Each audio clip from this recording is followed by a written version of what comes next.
안녕하세요.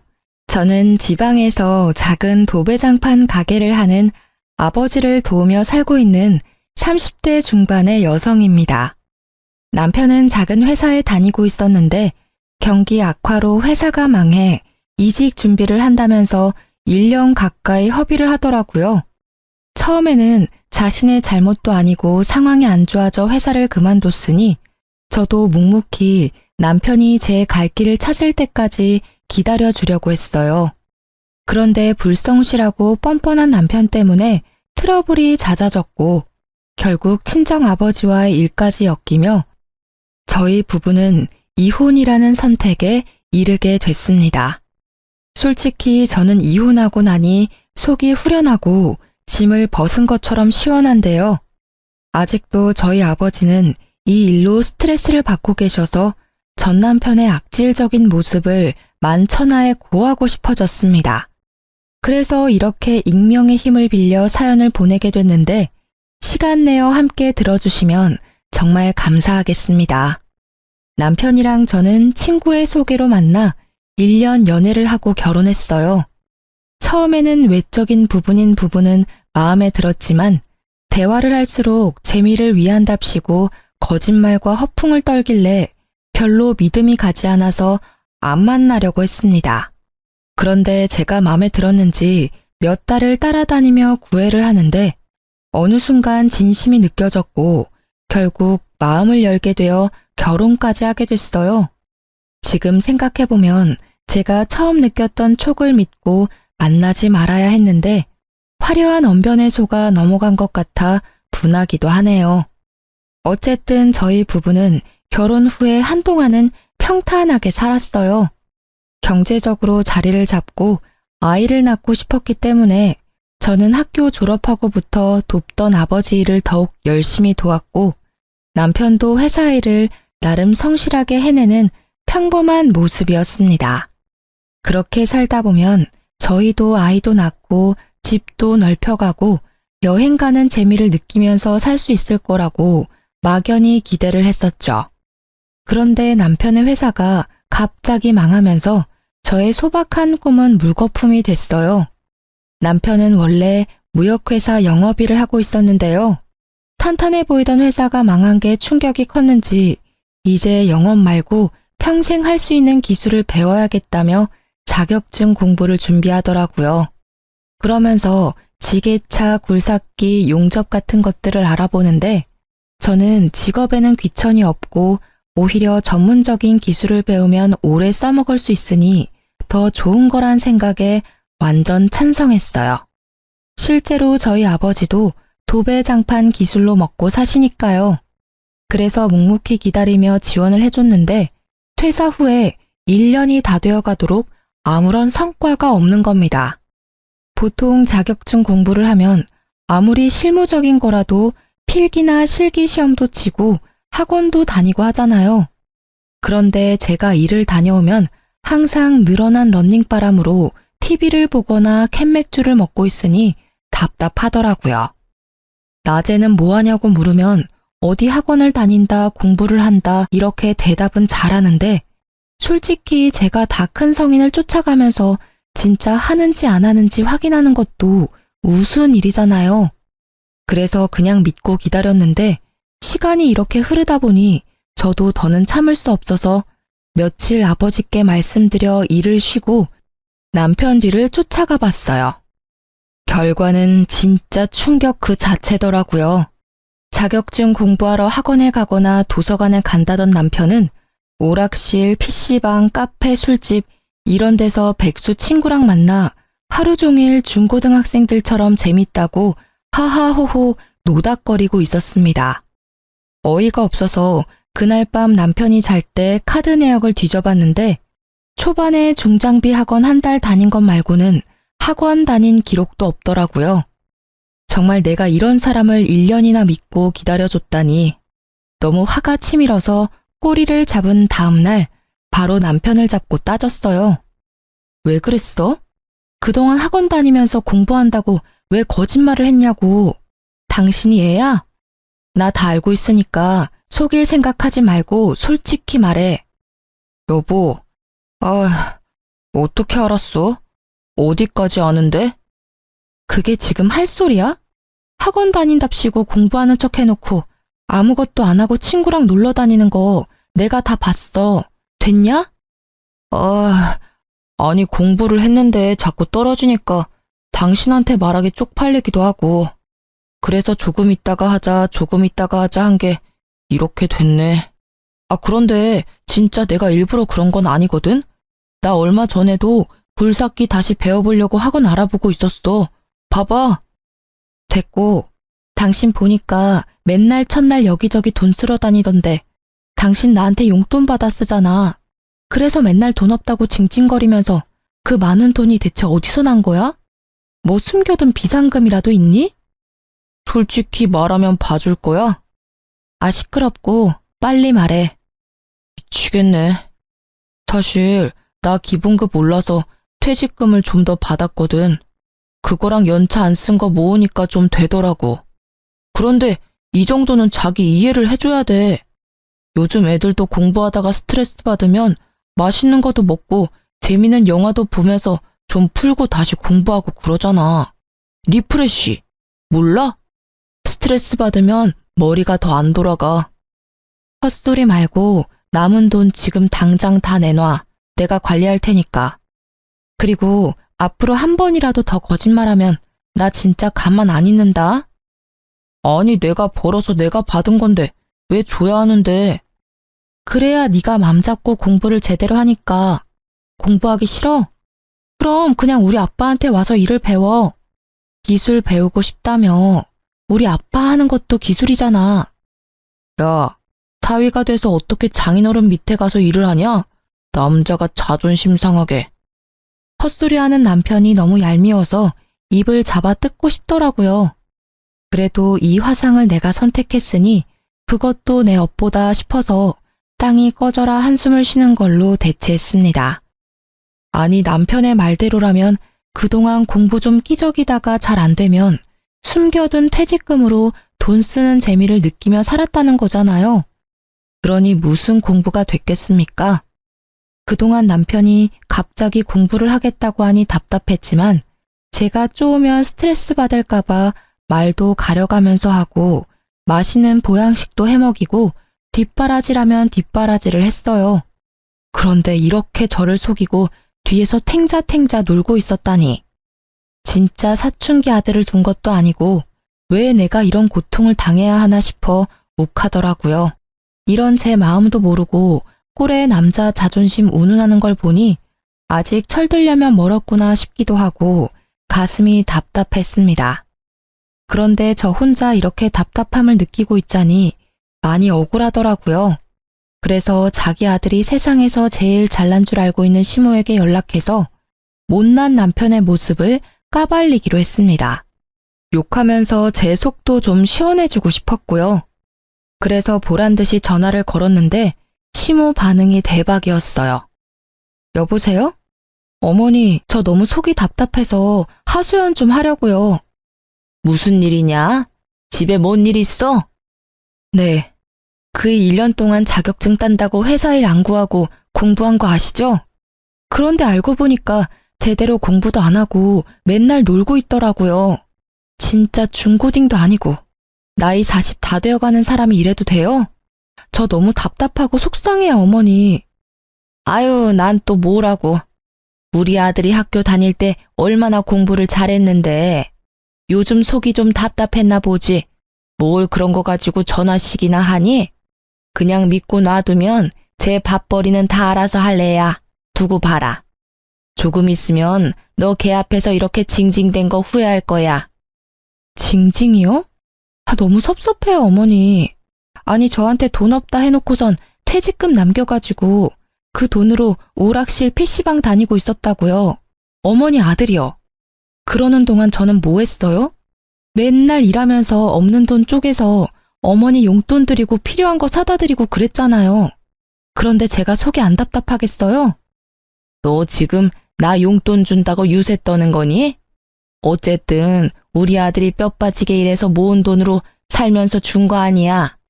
그리고 네가 온전히 나한테 돈 준 게 몇 번이나 된다고 그러니? 아무튼 우리 아들 크게 성공할 팔자니까 조금만 더 기다려줘. 아유, 속 시끄러워. 끊는다. 어머니, 어머니.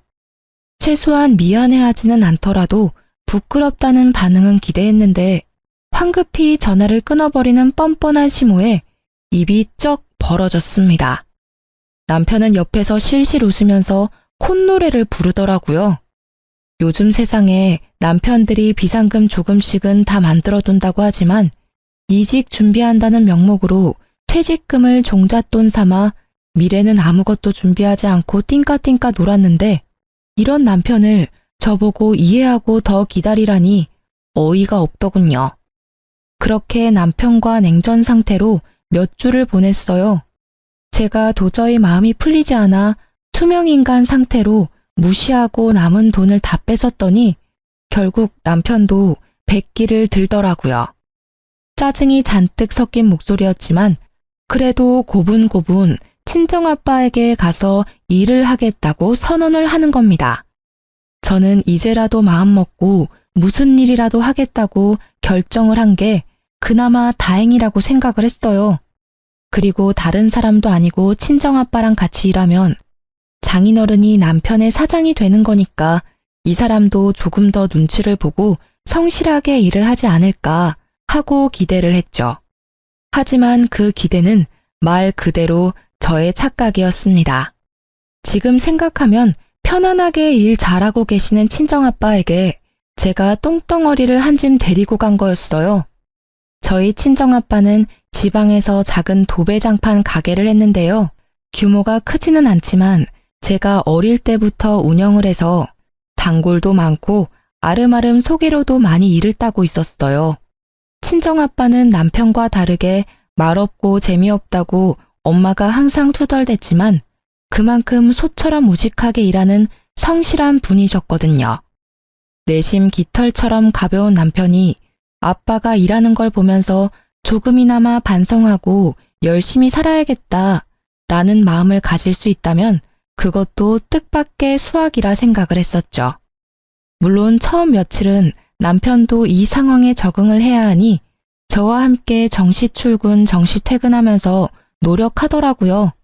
회사 다닐 때 지각을 밥 먹듯이 해서 거의 잘릴 뻔한 적도 있었는데 이 정도면 장족의 발전이다 할 정도로 제 기준이 낮았었네요. 아무튼 아침에 출근해서 아빠랑 같이 재료 보는 방법도 배우고 낮에는 직접 현장에 나가서 막내로 이것저것 심부름도 하고 작업하는 것도 배우면서 차근차근 따라가려고 하는 겁니다. 그 모습이 기특해 보여서 저도 집에 오면 고생했다고 비위도 맞춰주고 외식도 시켜주면서 진짜 아들처럼 부둥부둥 해줬어요.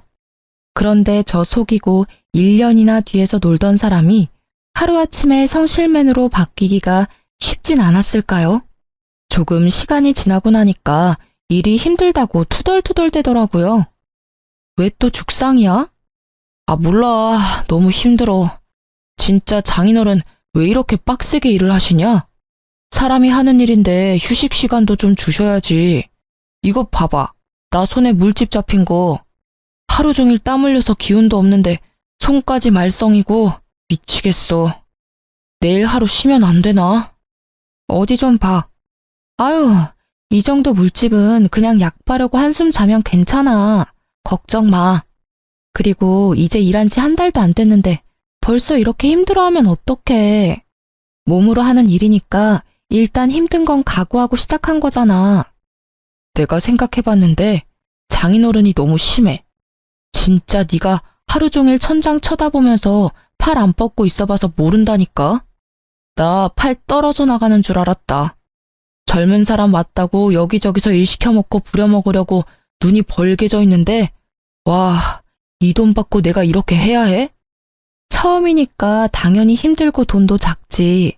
그럼 사위라고 편한 일 하고 돈도 많이 받을 줄 알았어?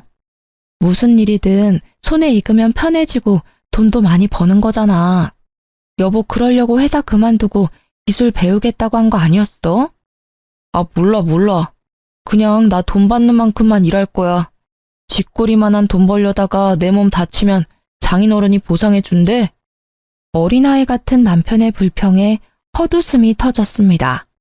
이렇게 나약해 빠진 사람이 무슨 기술을 배우겠다고 호언장담을 한 건지, 진짜 이 사람을 믿고 평생을 살아도 되나 하는 의구심이 들 만큼 한심해 보이더라고요. 물론 하는 일이 힘들고 체력적으로 지칠 수는 있습니다. 그래도 정말 의지만 있다면 정신력으로 이겨낼 수도 있고, 또 저희 친정아빠에게 진지하게 고민 상담하면서 일을 조율할 수도 있는 문제라고 생각했습니다.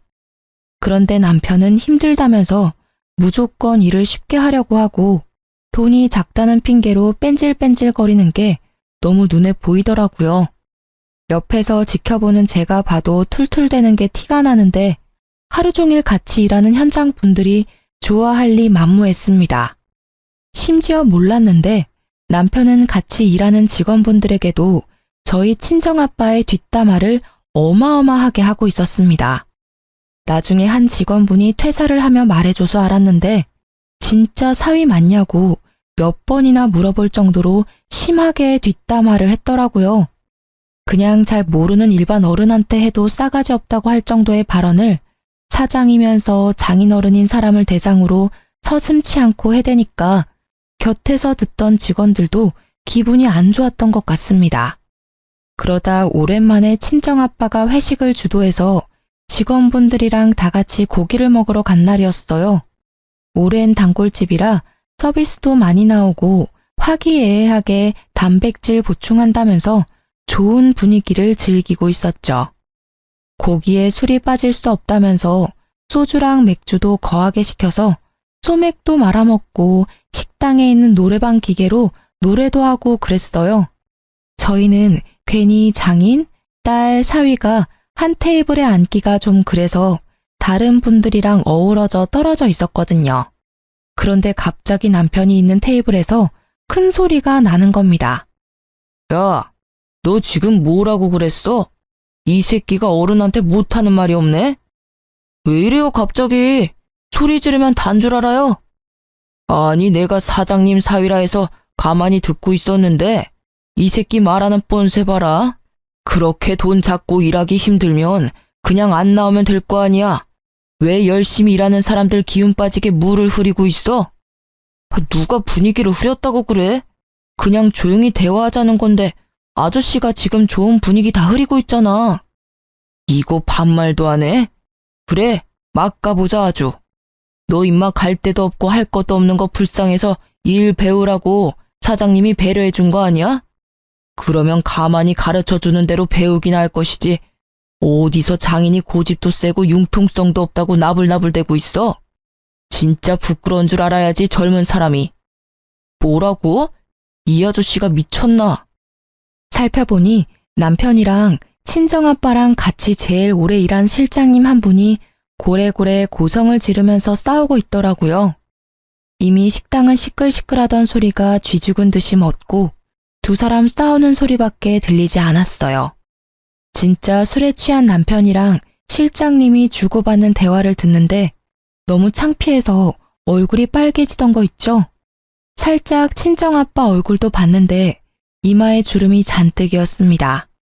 부끄러움도 잠시 일단 진정하고 나오라며 남편의 팔을 잡아 끌었어요. 그런데 얼마나 무거운지 꿈쩍도 안 하더라고요. 진짜 미친놈아 제발 나와라. 궁시렁거리면서 부글부글 끓는 속을 다 잡고 있는데 실장님이 불쌍해 보였는지 한숨을 내쉬었어요. 그리고는 진짜 내가 딸내미 불쌍해서 참는다. 잘해라 좀. 하면서 남편 팔을 가볍게 한 대 툭 쳤습니다.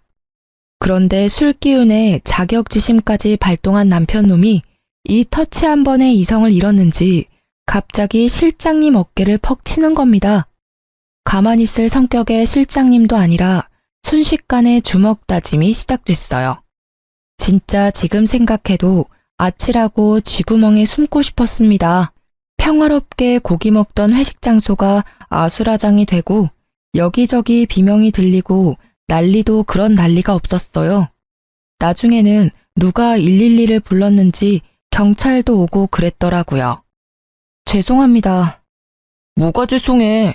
여보, 사과하지 마. 뭘 잘했다고 큰 소리야?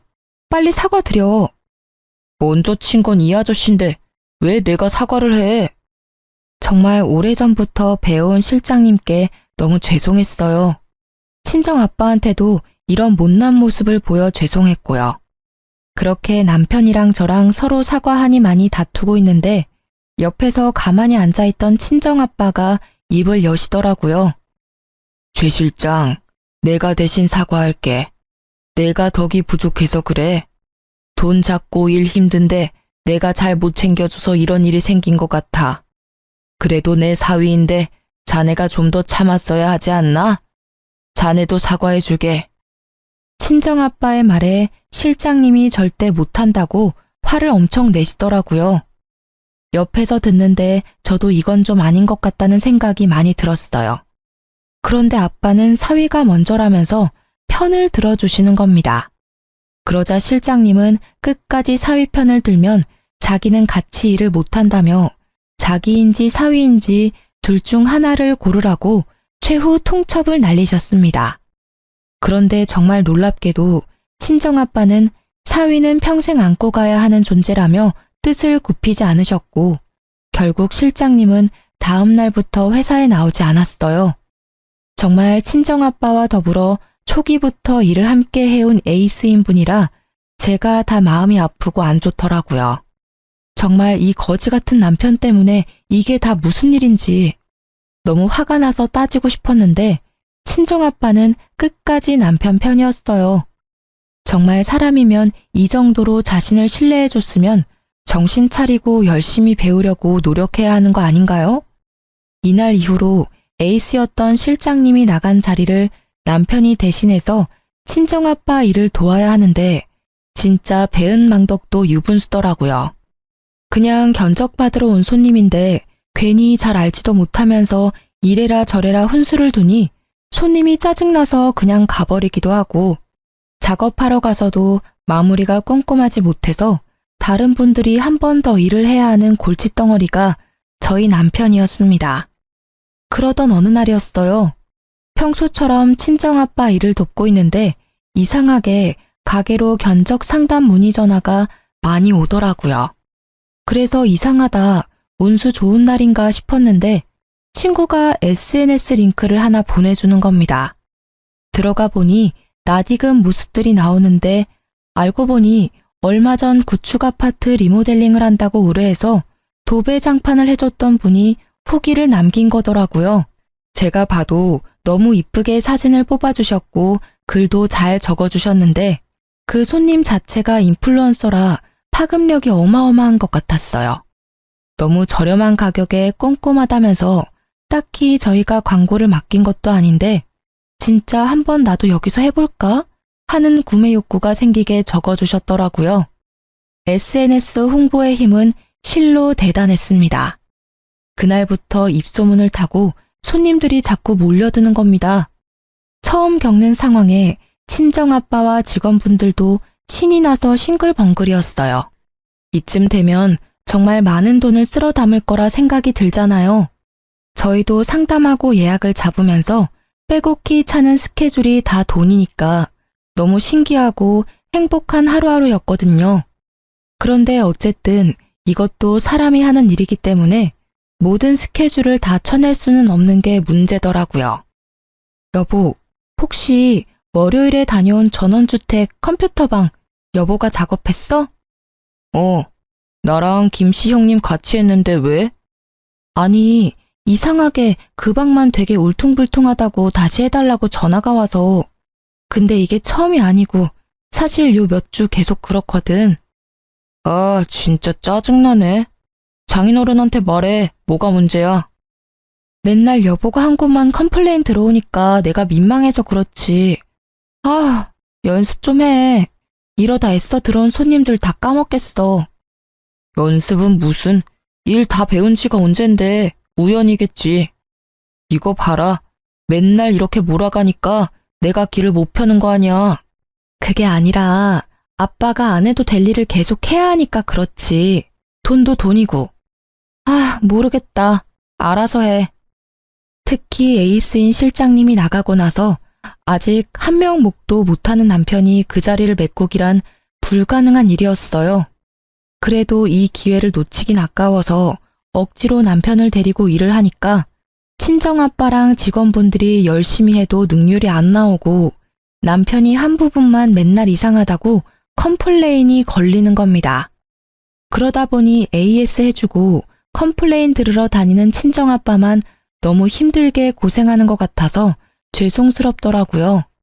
이왕 시작한 일 제대로 좀 더 노력하고 연습하면 될 텐데 늘 대충대충 그 순간만 때우려는 남편에게 화도 났고요. 그래도 큰 소리 안 내려고 꾹 참고 있었는데 어느 날 걸려온 전화 한 통에 분노가 치솟았습니다. 평수가 작은 곳이라 남편과 보조하는 분만 간 손님집이었는데 자기가 고른 고급 장판 대신에 제일 싸구려 저가 장판이 깔렸다면서 엄청 화를 내면서 일단 와서 확인을 해보라고 하더라고요. 여보, 어제 2차 아파트 다녀온 거 기억나지? 거기서 와보라고 하는데 뭐 짐작 가는 거라도 있어? 아니, 작업 다 잘 끝났는데. 왜? 무슨 문제 있대? 잘 모르겠는데 자기가 고른 거 말고 제일 싸구려가 깔렸다고 하는 것 같아. 어제 그 손님이랑 확인한 거 깔아준 거 맞아? 현장에서도 같이 체크했어? 당연하지. 내가 몇 번이나 확인해서 가져갔는데. 그런데 현장에는 그 아줌마 애들밖에 없었어. 자기는 먼 출장 갔다고 그냥 깔래서 깔고 왔는데 아 진짜 웃기는 아줌마네. 됐어. 내가 갔다 와 볼게. 씩씩거리며 남편이 손님 집으로 향한 후 왠지 느낌이 쎄해서 퇴근도 하지 못하고 가게에 있었어요. 그랬더니 친정아빠가 무슨 일 있냐면서 물어보더라고요. 솔직하게 말씀을 드리니 거기가 어디냐고 같이 가보자고 하는 겁니다.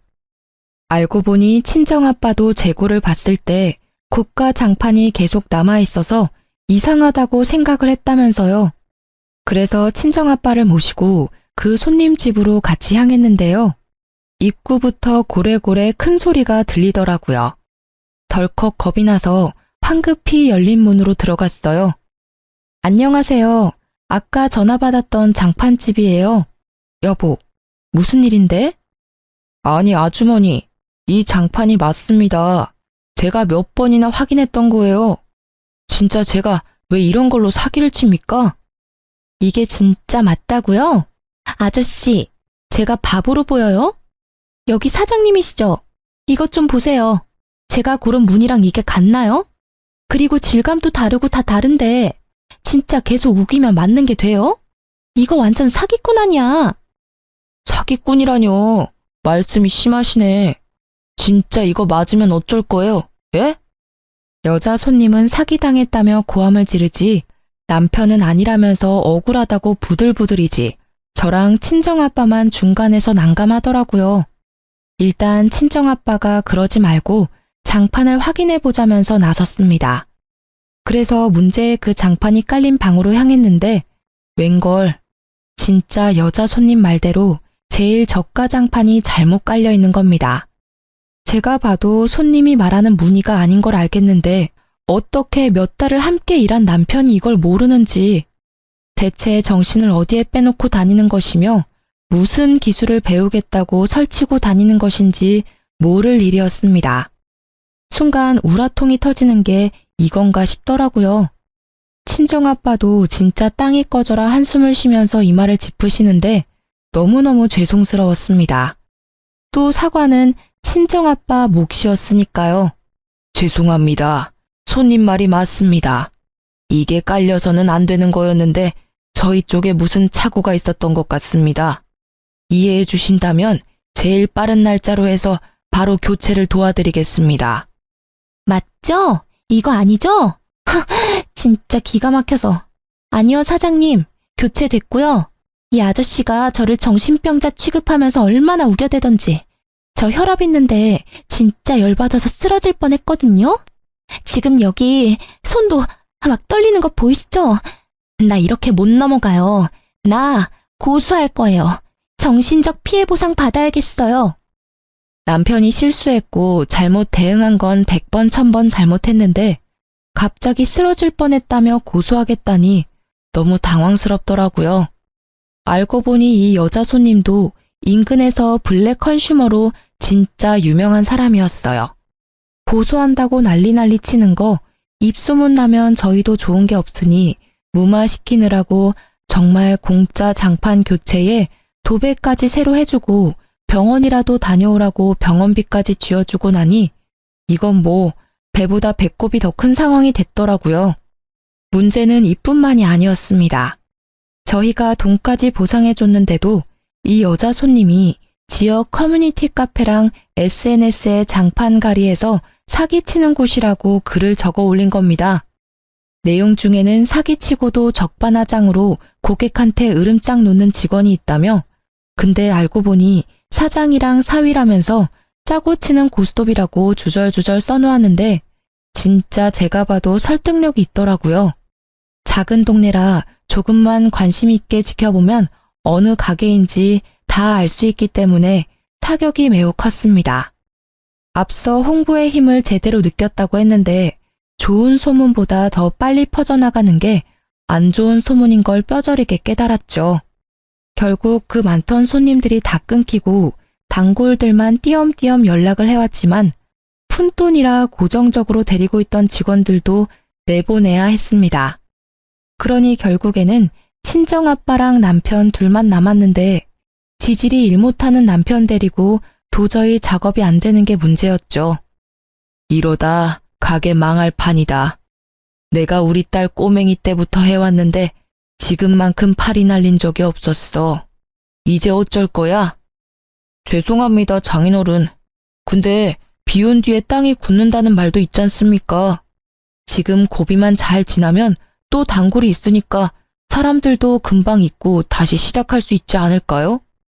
됐다. 나한테는 그런 좋은 말 해줄 사람 말고 진짜 일 잘하는 직원이 필요해. 예전 실장한테 전화해 줄 테니까 죄송했다고 일 좀 도와달라고 해라. 제가요? 장인어른, 저 너무 자존심 상합니다. 그 사람 많은 데서 저한테 화내고 소리치는 거 보셨잖아요. 제가 장인어른 하나뿐인 사위인데 저 욕하는 건 장인어른 욕하는 거예요. 모르세요? 네 자존심이 문제가 아니다. 나는 말만 번지르르하게 하는 사위는 필요 없다. 실장한테 사과 못하겠으면 그냥 네가 나가. 예? 저 나가면 누구 데리고 일하시게요? 네가 나가면 실장이 들어온다고 했어. 그냥 앞서 일은 다 잊고 살 테니까 조용히 나가서 이제 네 할 일 찾아서 밥 벌어먹고 살아라. 제발 부탁이다. 제가 지금까지 장인어른 뒤치다꺼리 하면서 어떻게 일해드렸는데 저한테 이러세요. 에? 진짜 치사하고 더러워서 나갑니다. 나가요. 어디 저 없이 한번 잘 먹고 잘 살아보십시오. 배은망덕도 유분수라고 친정아빠한테 버럭하는 남편이 원망스러웠어요. 그래도 이렇게 제 발로 나가서 다른 일을 하면 어쨌든 이제 친정아빠 가게랑 엮이는 꼴 안 봐도 되니까 바보같이 참았습니다. 남편이 가게를 그만둔 후 친정아빠는 실장님을 다시 모셔왔고 두 분이서 초심으로 돌아가 직접 발로 뛰어 영업하고 작업하시더라고요. 그러다 보니 워낙 평판이 좋았던 분들이라 곧 회복을 하긴 하셨습니다. 남편은 굴삭기 학원에 다시 다니고 싶다길래 제가 직접 끊어줬어요. 이렇게 조금 느리긴 해도 일상으로 돌아가나 싶었죠. 그런데 며칠 뒤 갑자기 큰 소리 뻥뻥 치고 나온 남편이 학원을 그만두고 다시 친정아빠 가게로 들어가야겠다는 겁니다. 갑자기 왜 또 이래? 아빠 가게에 반겨주는 사람이 누가 있다고? 그냥 지금 배우는 거나 열심히 배워서 빨리 일할 생각을 해, 좀. 당신은 알고 있었지?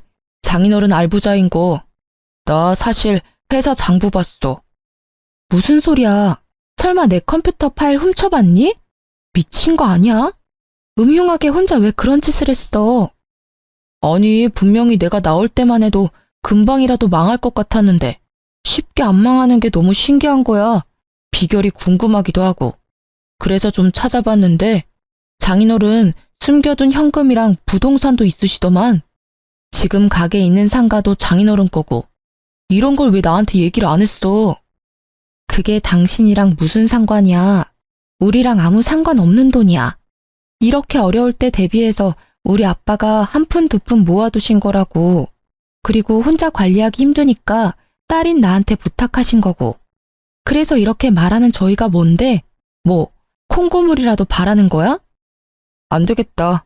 아무리 생각해도 내가 장인어른 이렇게 외면하면 안 될 것 같아. 우리 장인어른 사업 더 잘 되게 도와드려야지. 하나뿐인 사위인데 내가 힘 닿는 데까지 도와드리는 게 사람 도리지. 아니, 당신이 뭘 도와준다고 그래. 지금까지 아빠한테 패만 끼쳤는데 당신은 그냥 아무것도 안 하고 다른 일 하는 게 도와주는 거야. 몰라?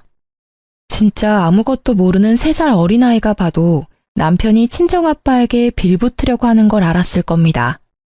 너무 속이 훤히 보이는데 아니라고 하니까 우습더라고요. 그래도 혼자 단꿈에 빠지는 것까지 막을 순 없으니까 이렇게 무시하고 있으면 양심껏 포기할 줄 알았어요. 자기가 그 가게에서 얼마나 많은 사고를 쳐댔는데 어떻게 그걸 물려받을 수 있을 거라고 생각을 하는지 제 일반적인 상식으로는 이해가 잘 안 가더라고요. 그런데 사람이 한번 헛된 꿈을 꾸니까 폭주 기관차처럼 그 생각에만 몰두해서 현실로 돌아오지를 못하는 겁니다. 이 와중에 손님 떨어진 가게를 수습하느라고 저렴한 가격으로 밤낮 없이 일하던 친정아빠는 결국 과로로 쓰러지기까지 하셨어요.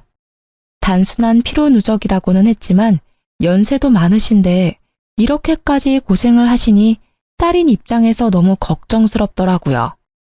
그래서 남편이랑 바로 용돈이랑 먹을 걸 챙겨서 병문안을 갔는데 이 눈치 없는 남편놈은 거기서도 뻔뻔한 말을 계속하던 거 있죠. 장인어른, 좀 괜찮으세요? 괜찮아. 링거 맞고 오랜만에 푹 쉬었더니 아무렇지도 않아. 별일 아닌데 괜히 너희 장모가 연락을 해서 걱정을 시켰구나. 아빠, 이번 기회에 일 좀 그만하고 푹 쉬어. 건강 챙기는 게 우선이지. 가게는 이제 그만 챙겨도 돼. 그래도 평생 읽어온 건데 계속 누워서 나 몰라라 할 수 있나? 기운 차려서 빨리 또 일해야지. 일하던 사람은 계속 일해야지. 누워있으면 오히려 병난다. 에이, 장인어른, 연세도 있으신데 언제까지 일하실 순 없잖아요. 그래서 말인데 이제는 저한테 좀 맡겨두시고 편히 쉬세요. 제가 정말 정신 차리고 장인어른 대신 열심히 해볼게요. 저 결심했습니다. 제가 장인어른 가게 물려받겠습니다. 순간 귀를 의심했습니다. 어쩜 이렇게 사람이 뻔뻔할 수 있는지 제가 다 부끄럽더라고요. 친정아빠도 황당했는지 날선 눈에서 레이저가 막 나오는 것 같았습니다. 나는 자네한테 물려줄 생각 털끝만큼도 없네. 꿈도 꾸지 마라. 내가 계속 기회를 줬지만 자네는 별로 고마워하지도 않았잖아. 그냥 여기서 그만두고 자네한테 맞는 다른 일 찾아서 하게. 제가 뭘 그렇게 잘못했다고 그러세요? 너무 섭섭합니다. 정말 저 나름대로 열심히 노력했다고요. 노력? 뭐든지 대충대충 수박 겉핥기처럼 하는 그런 걸 요즘은 노력이라고 하나? 어쨌든 나는 말했어. 내 가게 자네한테는 절대 못 물려줘. 꿈깨. 어이씨, 진짜 너무하시네요. 그럼 제가 그동안 일하면서 영업해서 따온 것들도 있으니까 그거에 대한 성과금은 주세요. 제가 너무 억울해서 그거는 따로 받아야겠습니다. 뭐, 성과금? 하! 진짜 듣자 하니 기가 차서 말이 안 나오더라고요. 어쩜 사람이 이렇게 뻔뻔하고 양심에 털이 날 수 있는 걸까요? 이 새끼를 어떻게 처리해야 하나 고민하고 있는데 설상가상 친정아빠는 남편의 헛소리에 스트레스를 받아서 갑자기 숨까지 헐떡이시는 겁니다.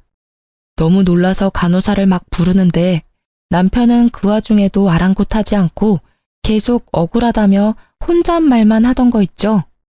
간호사가 와서 친정아빠 혈압을 재고 처치를 해주는데 눈물이 왈칵 나면서 참을 수 없이 분노가 치솟았습니다. 야, 미친 거 아니니? 지금 이 상황에서 성과금 얘기가 나오고 너 억울한 것만 자꾸 생각이 나? 진짜 어이가 없다. 내가 미쳤다고 너를 아빠 가게에 붙여줘서 우리 아빠만 이렇게 맘고생하게 만들었는지 모르겠어. 진짜 나 정 떨어져서 너랑 같이 못 살아. 이혼해. 뭐? 이혼? 갑자기 이혼은 또 무슨 소리야? 이혼이 그렇게 쉬운 거야? 다들 나한테 왜 이러는 건데? 너무 빡쳐서 제대로 일도 안 했으면서 돈에 미쳐 뻔뻔하게 헛소리하는 남편에게 이혼을 통보했습니다. 남편은 갑작스러운 이혼 통보에 난리를 피더라고요. 그때 친정아빠가 거친 숨으로 남편에게 소리쳤습니다. 내가 진짜 내 딸 때문에 참고 참았는데 이혼한다니 속이 시원하다. 내가 자네 하나 때문에 정신적, 물질적으로 입은 손해가 얼마인 줄 알아? 그런데 뭐 가게를 물려받겠다? 성과금을 달라?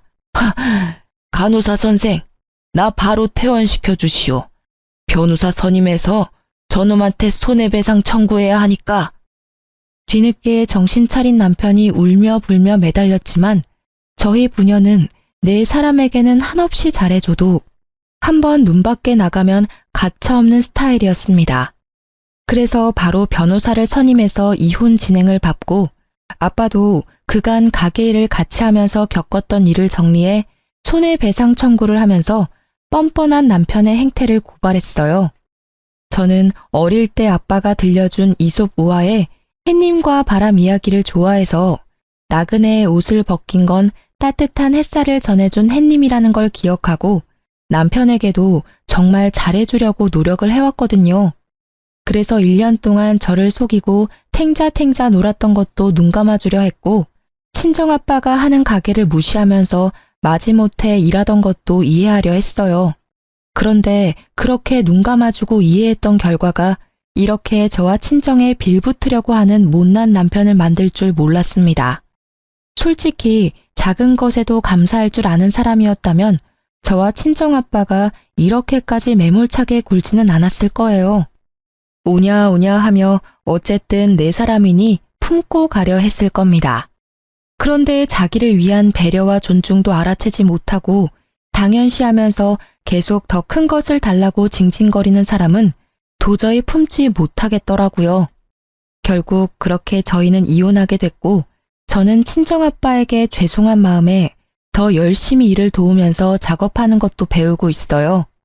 처음에는 여자가 험한 일 하면 안 된다고 하시던 아빠도 평생 먹고 살 귀한 기술이니 배우고 싶다는 제 말에 수긍하시면서 오히려 배울 자세가 되어 있으니 체격만 큰 전 남편보다 훨 낫다고 저를 칭찬하시더라고요. 그렇게 사이좋게 부녀가 일을 하고 있답니다. 전 남편은 들리는 소문에 아직 백수라 시모한테 붙어 산다더라고요. 시모는 잘난 아들이 다시 품에 돌아왔으니 기뻐하면서 지금쯤 생활비 한 푼 안 주는 40 다 된 아들 끼고 오손도손 깨볶으면서 잘 살고 있겠죠 뭐. 뭘 해도 잘 될 팔자의 아들이니 저보고 보석을 놓쳤다고 비웃을지도 모르겠어요. 그래도 하나 분명한 건 아들 때문에 1,000만 원을 잃었다는 건데요.